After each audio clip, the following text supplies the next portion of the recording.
আর মাত্র 5 দিনের মাথায় অর্থাৎ 5ই আগস্ট গণ অভ্যুত্থানের 1 বছর এবং তার 3 দিন পর অর্থাৎ 8ই আগস্ট ইউনূস সরকারের বর্ষপূর্তি এবং এই সময় বাংলাদেশ এবং মোহাম্মদ ইউনূসকে খুশি করলেন ডোনাল্ড ট্রাম্প।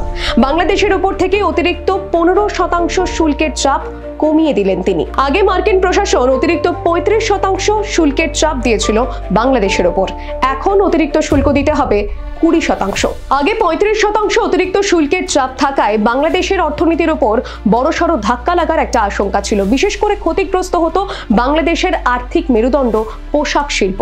35% অতিরিক্ত শুল্ক দিয়ে আমেরিকার পোশাক বাজারে টিকে থাকা কঠিন হতো। বাংলাদেশের বাজার Sri Lanka, Bharat, Myanmar, Indonesia, Cambodia দখল করে নেবে বলে আশঙ্কাও তৈরি হয়। অবশেষে ডোনাল্ড ট্রাম্প যে শুল্কের হার ঘোষণা করেছে তাতে ভারতের পক্ষে বাংলাদেশের পোশাক শিল্পের বিশ্ব বাজারে দখল নেওয়া কঠিন হবে। অন্যদিকে মায়ানমার, শ্রীলঙ্কা, ইন্দোনেশিয়া, কম্বোডিয়ার সঙ্গে প্রতিযোগিতায় বাংলাদেশ টক্কর দেওয়ার জায়গাতেও রইল। ওয়াকিবহাল মহল মনে করছে সরকারের এই বর্ষপূর্তির সময় নানা ক্ষেত্রে ব্যর্থতার অভিযোগের মাঝে এই শুল্কের চাপ কমানোয় মোহাম্মদ ইউনূস বড় জয় হাসিল করলেন। Bureau report, the world news.